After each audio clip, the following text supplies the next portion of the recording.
بے شک انسان پر زمانے میں ایک ایسا وقت بھی آ چکا ہے کہ وہ کوئی قابل ذکر چیز نہ تھا.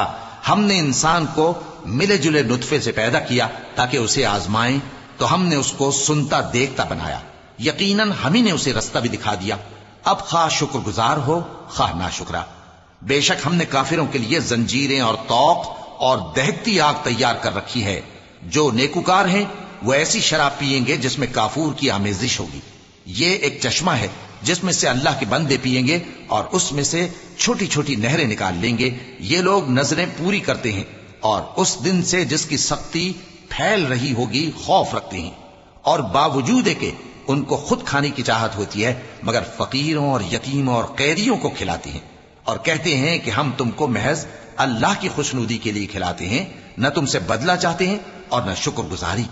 ہم کو اپنے پروردگار سے اس دن کا ڈر لگتا ہے جو چہروں کو بگاڑنے والا اور بڑی سختی والا ہوگا.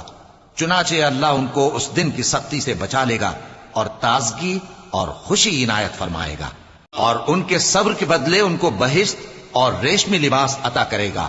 اس میں وہ تختوں پر تکیے لگائے بیٹھے ہوں گے، وہاں نہ دھوپ کی حدت دیکھیں گے نہ سردی کی شدت.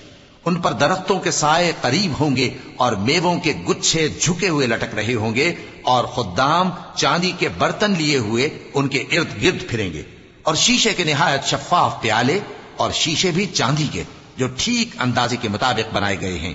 اور وہاں ان کو ایسی شراب بھی پلائی جائے گی جس میں ادرک کی آمیزش ہوگی. یہ بہشت میں ایک چشمہ ہے جس کا نام سلسبیل ہے، اور ان کے پاس لڑکے آتے جاتے ہوں گے جو ہمیشہ ایک ہی حالت پر رہیں گے.